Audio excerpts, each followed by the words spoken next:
नमस्कार दोस्तों, स्वागत है आप सभी का इस वक्त की सभी बड़ी खबरों और मुख्य समाचार की वीडियो में। तो आइए जानते हैं कि इस वक्त की पहली बड़ी खबर क्या निकल के आ रही है।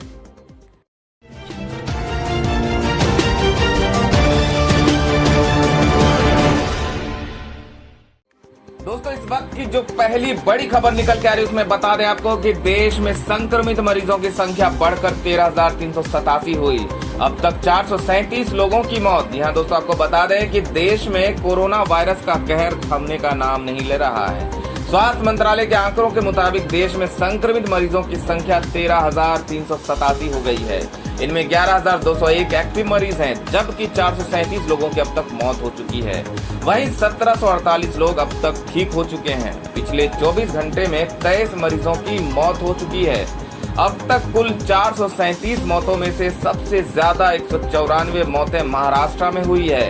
इसके बाद मध्य प्रदेश में 53, गुजरात में 36, दिल्ली में 38 और तेलंगाना में 18 मौतें हुई है। तमिलनाडु में 15 और आंध्र प्रदेश में 14 लोगों के मारे जाने की सूचना है। पंजाब, उत्तर प्रदेश, कर्नाटक में 13 मौतें हुई और पश्चिम बंगाल में 10 मौतें दर्ज की गई हैं। जम्मू कश्मीर में 4 लोगों की जान चली गई है, जबकि केरल, हरियाणा, राजस्थान में 3 मौतें हुई हैं। झारखंड में 2 मौतें हुई है। स्वास्थ्य मंत्रालय के आंकड़ों के अनुसार मेघालय, बिहार, हिमाचल, उड़ीसा और असम में 1 मौतें हुई हैं। वहीं गृह मंत्रालय ने कहा है कि लॉकडाउन के नियमों का सख्ती से पालन होना चाहिए। गृह मंत्रालय ने गुरुवार को कहा कि सार्वजनिक स्थानों पर मास्क पहनने, सामाजिक दूरी कायम करने और 5 या इससे अधिक लोगों के जमा होने जैसे नियमों का सख्ती से पालन होना चाहिए। इससे कोरोना वायरस को फैलने से रोकने के लिए लॉकडाउन प्रभावी तरह से लागू किया जा सके। गृह मंत्रालय में संयुक्त सचिव पुण्य सलीला श्रीवास्तव ने कहा कि यह सुनिश्चित होना चाहिए कि किसी सार्वजनिक स्थल पर 5 या इससे अधिक लोग जमा न हो। तो अगली बड़ी खबर निकल के आ रही है कि केंद्र सरकार ने राज्यों को प्रवासी कामगारों के लिए पर्याप्त बंदोबस्त करने के जारी किए निर्देश। यहाँ दोस्तों बता दें कि कोरोना वायरस के संक्रमण को फैलने से रोकने के लिए लगाए गए देशव्यापी लॉकडाउन के चलते देश के विभिन्न राज्यों में फंसे प्रवासी मजदूरों की समस्याएं बढ़ गई हैं। केंद्र ने राज्यों एवं केंद्र शासित प्रदेशों से प्रवासी कामगारों और जहां तहां फंसे लोगों की सुरक्षा, आश्रय और भोजन का पर्याप्त प्रबंध सुनिश्चित करने को कहा है। महाराष्ट्र और गुजरात में प्रवासी कामगारों के बीच अशांति की हालिया घटनाओं के मद्देनजर इन निर्देशों की खासी अहमियत है। सरकारी परिपत्र के मुताबिक राज्यों और केंद्र शासित प्रदेशों से कहा गया है कि वे अपने जिले में प्रवासी कामगारों और फंसे हुए लोगों की व्यापक गणना करा सकें और उन्हें भोजन आश्रय प्रदान करने के लिए सभी आवश्यक प्रबंध कर सकते हैं। कैबिनेट सचिव राजीव गौबा ने सभी राज्यों एवं केंद्र शासित प्रदेशों को पत्र लिखकर प्रवासी कामगारों की आश्रय और खाद्य सुरक्षा सुनिश्चित करने के लिए केंद्रीय गृह मंत्रालय द्वारा जारी विस्तृत गाइडलाइंस का प्रभावी अनुपालन करने को कहा है। परिपत्र में राज्यों से आग्रह किया गया है कि वे सभी जिलाधिकारियों को तत्काल हालात की समीक्षा करने का निर्देश दें। साथ ही वे सुनिश्चित करें कि प्रत्येक राहत शिविर का प्रभार किसी वरिष्ठ अधिकारी के पास हो। बयान के मुताबिक लॉकडाउन के दौरान सभी प्रवासी कामगारों और फंसे लोगों को खाना उपलब्ध कराने के लिए वे नागरिक सामाजिक संगठनों और मिड डे मील केंद्रों के नेटवर्क का सहयोग भी ले सकते हैं। तो अगली बड़ी खबर झारखंड से निकल के आ रही है कि झारखंड ने बाहर फंसे लोगों के लिए लॉन्च किया सहायता मोबाइल ऐप। मिलेंगे 2,000 रुपये। जी हाँ दोस्तों, बता दें कि सहायता ऐप झारखंड देश के अलग अलग राज्यों बाहर फंसे प्रवासी मजदूरों की आर्थिक मदद के लिए झारखंड सरकार ने सहायता मोबाइल ऐप जारी किया है। इसके जरिए हर श्रमिक को भरण पोषण के लिए 2,000 रुपये दिए जाएंगे। झारखंड मुख्यमंत्री विशेष सहायता योजना मोबाइल ऐप के माध्यम से देशव्यापी लॉकडाउन के कारण विभिन्न राज्यों में फंसे झारखंड के मजदूरों को राज्य सरकार के स्तर से आर्थिक मदद मुहैया कराने की कोशिशें तेज हो गई हैं। इस कड़ी में गुरुवार को मुख्यमंत्री हेमंत सोरेन ने झारखंड मंत्रालय में झारखंड विशेष सहायता योजना मोबाइल ऐप लॉन्च किया। इस मौके पर मुख्यमंत्री ने कहा कि झारखंड विशेष सहायता योजना मोबाइल ऐप के माध्यम से राज्य सरकार प्रवासी मजदूर भाइयों तक पहुंचने का प्रयास कर रही है। एक सप्ताह के अंदर देश के विभिन्न राज्यों में फंसे ऐसे सभी मजदूरों को चिन्हित कर सरकार आर्थिक सहायता राशि उपलब्ध कराएगी। ये राशि सीधे प्रवासी मजदूरों के बैंक खाते में डीपीटी के माध्यम से ट्रांसफर की जाएगी। सीएम हेमंत सोरेन ने कहा कि सभी मजदूरों को कम से कम 1,000 रुपए की सहायता राशि मुहैया कराई जाएगी। मुख्यमंत्री ने कहा कि वैसे तो झारखंड सरकार कोरोना वायरस के संक्रमण फैलाव के शुरुआती दिनों से ही अपने सीमित संसाधनों के साथ एहतियाती तैयारी और बचाव कार्य पर प्रतिबद्धता के साथ कार्य कर रही है। लॉकडाउन के प्रथम चरण में भी अधिकारियों की टीम द्वारा राज्य के बाहर फंसे झारखंड के मजदूरों को राशन आदि उपलब्ध कराने के लिए दूसरे राज्यों से लगातार समन्वय बनाया गया है। तो अगली बड़ी खबर में आपको बता दें कि यूपी में जल्द शुरू हो सकती है शराब व बियर की बिक्री। सरकार ने उत्पादन शुरू करने का दिया आदेश। बता दें कि कोरोना संक्रमण पर अंकुश के लिए लागू लॉकडाउन के कारण उत्तर प्रदेश में 23 दिनों से बंद शराब व बियर का उत्पादन जल्द शुरू होगा, जिसके लिए योगी सरकार ने अनुमति दे दी है। फुटकर संचालन को सुचारू करने से पहले डिस्टिलरी में 20 अप्रैल से उत्पादन होगा, जिसे वहीं रखा जाएगा। उसकी बिक्री नहीं होगी क्योंकि इसके लिए अभी कोई तारीख तय नहीं की गई है। शराब व बियर की फुटकर बिक्री की तारीख का निर्णय स्थिति का अवलोकन करने के बाद सरकार द्वारा लिया जाएगा। दोस्तों, खबरों में आगे बढ़ने से पहले बात कर लेते हैं आज के क्विज के सवाल की। आज का सवाल है कि राजस्थान के मुख्यमंत्री का क्या नाम है। जी हाँ दोस्तों, आपको सही जवाब कमेंट में नीचे लिखना है और सही जवाब देने वाले को रैंडमली सेलेक्ट करके वो जीत सकते हैं एक शानदार इनाम। तो बढ़ते हैं अगली बड़ी खबर की ओर। अगली बड़ी खबर में आइए बात कर लेते हैं कि क्या बाजार से लाए सब्जी फल से भी हो सकता है कोरोना का संक्रमण। दोस्तों, बता दें कि क्या खाने के सामान से भी कोरोना का संक्रमण हो सकता है। एक ऐसा सवाल है जो सबके जहन में है। ऐसा इसलिए कि लॉकडाउन में हम भले ही घर से बाहर नहीं निकल रहे हैं, लेकिन सब्जियां और फल तो खा ही रहे हैं। उन्हें लेने के लिए सोशल डिस्टेंसिंग का पालन करते हुए दुकानों पर भी जा रहे हैं। लेकिन क्या ये जरूरी है कि उस फल या सब्जी पर कोरोना का वायरस नहीं है। हालांकि कोरोना के बारे में अभी तक ज्ञात जानकारी के मुताबिक कोरोना का वायरस तभी फैलता है जब कोई कोरोना पीड़ित शख्स खांसता या छींकता है और इस दौरान उसके मुंह से निकलने वाली छींटों के संपर्क में कोई आता है तो उसे भी कोरोना का संक्रमण हो जाता है। इसलिए विश्व स्वास्थ्य संगठन का मानना है कि खाने के सामान में कोरोना के वायरस होने की आशंका सबसे कम है।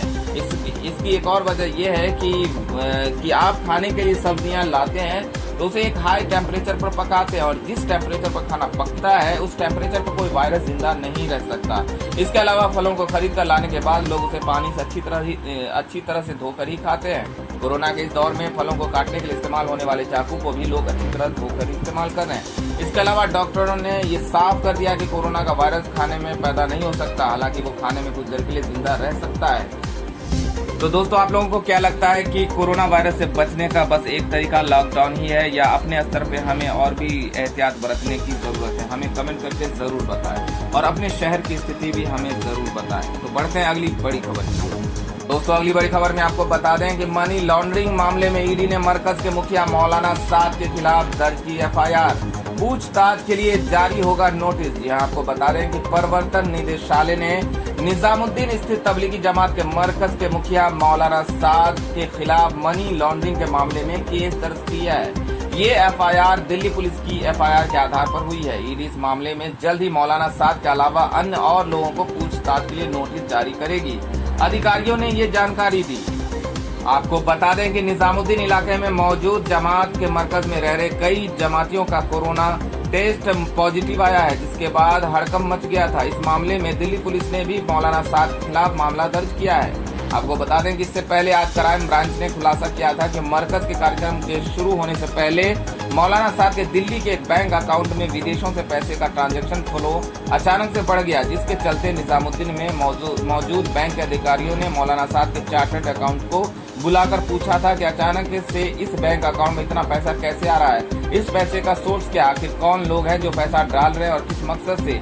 इन सभी सवालों की विस्तृत जानकारी बैंक ने चार्टर्ड अकाउंट से मांगी थी।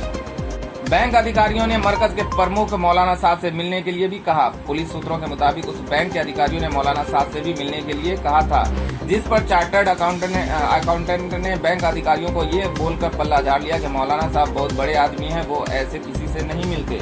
पुलिस सूत्रों के मुताबिक बैंक ने साद के अकाउंट में होने वाली ट्रांजैक्शन का संतोषजनक जवाब न मिलने पर नाराजगी जताते हुए 31 मार्च तक बैंक अकाउंट में आने वाले ट्रांजैक्शन पर रोक लगाने की हिदायत भी दी थी। क्राइम ब्रांच की टीम ने इस वजह से मरकज में फंडिंग के हवाला कनेक्शन को भी खंगालना शुरू किया है। तो अगली बड़ी खबर में आपको बता दें कि आने वाले दिनों में हर आदमी जिसे जुकाम, खांसी या बुखार होगा उसका कोरोना टेस्ट होगा। जी हाँ दोस्तों, आने वाले दिनों में हर वो शख्स जिसे खांसी, जुकाम या बुखार होगा हम उसका कोरोना टेस्ट कराएंगे। ये कहना है राज्य हरियाणा के स्वास्थ्य मंत्री अनिल विज ने ये बात राज्य में बढ़ते कोरोना संक्रमण के मामलों को देखते हुए कही। उन्होंने गुरुवार को कहा कि कोरोना को समाप्त करने के लिए स्वास्थ्य विभाग की टीमें प्रदेश के हर राज्य में जाकर प्रत्येक व्यक्ति की स्क्रीनिंग करेगी और यदि किसी में कोरोना के लक्षण पाए जाते हैं तो उसका सैंपल लेकर टेस्ट कराएंगे। विज आगे बोले कि हम ऐसे प्रयासों पर जोर देंगे जिनसे राज्य से कोविड-19 को पूरी तरह से खत्म किया जा सके। उन्होंने कहा कि सरकार ये सुनिश्चित कर रही है कि आने वाले दिनों में हरियाणा के अंदर किसी भी व्यक्ति को खांसी, जुकाम या बुखार होगा उसका टेस्ट कराएं। दोस्तों अगली बड़ी खबर में आपको बता दें कि डीडी पर रामायण महाभारत दिखाए जाने के बहाने यशवंत सिन्हा ने मोदी सरकार पर कसा तंज। दोस्तों बता दें कि पूर्व केंद्रीय मंत्री यशवंत सिन्हा ने कहा है कि दूरदर्शन पर रामायण और महाभारत जैसे धारावाहिकों का फिर से दिखाकर मौजूदा सरकार लोगों का ध्यान भटका रही है। अटल बिहारी वाजपेयी की सरकार में केंद्र में मंत्री रहे सिन्हा ने कहा कि दूरदर्शन पर इन धारावाहिकों का दिखाया जाना ऐसा ही है जैसा किसी जमाने में रोम के शासक अपनी जनता को योद्धाओं की लड़ाई दिखाते थे। इसका मकसद सरकार के नाकामियों से ध्यान हटाने के अलावा कुछ भी नहीं। गुरुवार शाम के ट्वीट में सिन्हा ने कहा कि प्राचीन रोम में वहां के शासक अखाड़ों में योद्धाओं का मुकाबला किया करते थे। इससे जनता का ध्यान राज्य की सरकारों पर नहीं जाता था। आज हम लोगों को दूरदर्शन पर पौराणिक कथाओं पर आधारित धारावाहिक दिखाकर बिल्कुल वही काम कर रही है। कोरोना वायरस के मामले बढ़ने के बाद प्रधानमंत्री नरेंद्र मोदी ने 25 मार्च से देश भर में लॉकडाउन का ऐलान किया था। इसके बाद सरकार ने दूरदर्शन पर 80 और 90 के दशक के कई धारावाहिकों का फिर से प्रसारण शुरू किया। सरकार की ओर से कहा गया है कि इसे फिर से दिखाने का मकसद ये है कि कई लोग घरों में रहते हुए बोर न हो। वहीं यशवंत सिन्हा ने इसे मूल मुद्दों और नाकामियों से ध्यान हटाने का जरिया कहा है। दोस्तों अगली बड़ी खबर में आपको बता दें कि 20 अप्रैल से फ्लिपकार्ट अमेजॉन शुरू करेगी होम डिलीवरी। जानिए लॉकडाउन में आप क्या क्या मंगा सकते हैं। बता दें कोरोना वायरस के संक्रमण को रोकने के लिए देश में लॉकडाउन का दूसरा चरण लागू हो गया है। लॉकडाउन के इस दूसरे चरण को लेकर गृह मंत्रालय ने नई गाइडलाइंस भी जारी कर दी। हालांकि नई गाइडलाइंस के तहत पहले की अपेक्षा कुछ क्षेत्रों में छूट बढ़ा दी गई है। लॉकडाउन का ऐलान करते हुए प्रधानमंत्री नरेंद्र मोदी ने कहा था कि 20 अप्रैल तक सभी राज्यों और सभी जिलों की स्थिति का मूल्यांकन किया जाएगा और इसके बाद छूट घटाने बढ़ाने को लेकर फैसला किया जाएगा। इस बीच ई कॉमर्स कंपनियों की डिलीवरी को लेकर गृह मंत्रालय ने एक बड़ा बयान दिया है। गृह मंत्रालय के एक वरिष्ठ अधिकारी ने गुरुवार को बयान जारी करते हुए कहा कि लॉकडाउन के दौरान 20 अप्रैल से फ्लिपकार्ट, अमेजॉन, स्नैपडील जैसी ई कॉमर्स कंपनियां इलेक्ट्रॉनिक सामान जैसे mobile phone, television, refrigerator, laptop और स्टेशनरी के सामान की होम डिलीवरी कर सकती है। अगली बड़ी खबर में आपको बता दें कि शिवसेना बोली बांद्रा में मजदूरों के इकट्ठा होने के पीछे बड़ी साजिश, जल्द करेंगे पर्दाफाश। यहाँ आपको बता दें कि महाराष्ट्र की सत्ताधारी पार्टी शिवसेना ने कहा है कि मुंबई के बांद्रा में हजारों मजदूरों के इकट्ठा होने के पीछे एक बड़ी साजिश है। शिवसेना के मुख्य पत्र सामना में गुरुवार को छपे लेख में ये बात कही गई है। साथ ही कहा गया है कि इस षड्यंत्र के पीछे जो लोग हैं उनका जल्दी ही पर्दाफाश कर दिया जाएगा। मंगलवार को लॉकडाउन के बावजूद 1000 से ज्यादा प्रवासी कामगार बांद्रा स्टेशन पर इकट्ठा हो गए थे। इनकी मांग थी कि इन्हें अपने घरों को भेजा जाए, जिन्हें पुलिस ने लाठीचार्ज कर वापस भेज दिया था। इस घटना पर शिवसेना ने अपने मुख्य पत्र में लिखा है। शिवसेना के मुख्य पत्र सामना में कहा गया है कि महाराष्ट्र सरकार मुंबई में प्रवासी कामगारों के जमा होने के पीछे की षड्यंत्र का जल्दी ही भंडाफोड़ करेगी। सामना के संपादकीय में कहा गया है कि बाहर जाने वाली रेलगाड़ियां बांद्रा से बल्कि लोकमान्य तिलक टर्मिनस, मुंबई सेंट्रल एवं छत्रपति शिवाजी महाराज टर्मिनस से जाती है, जबकि भीड़ केवल बांद्रा में इकट्ठी हुई। आप इसे क्या कहेंगे? ये बड़ा षड्यंत्र है। संपादकीय में न्यूज चैनल को रवैये को बेहद पक्षपातपूर्ण बताते हुए सवाल किया गया है कि संपादकीय कहता है कि गुजरात के सूरत में भी बांद्रा जैसी स्थिति को देखने को मिली है। वहां भी मजदूर इकट्ठा हुए, लेकिन मीडिया ने इसको पूरी तरह से नजरअंदाज किया। संपादकीय में भाजपा को निशाना बनाते हुए कहा गया है कि राज्य सरकार कोरोना वायरस संकट को अशांति फैलाने के अवसर के तौर पर लेने के प्रयासों को खत्म करेगी। हमें दुख है कि विपक्ष इतना नीचे गिर गया है। भाजपा राज्य की उद्धव ठाकरे नीति सरकार को परेशान करने में कोई कसर नहीं छोड़ रही है। तो दोस्तों ये थी अब तक की सभी बड़ी खबरों और मुख्य समाचार की अपडेट। सभी ताजा समाचारों एवं मुख्य समाचार की अपडेट पाने के लिए चैनल को सब्सक्राइब कर लें और वीडियो को लाइक करके अपने सभी दोस्तों में फेसबुक और व्हाट्सएप पर शेयर भी जरूर कर दें। धन्यवाद दोस्तों।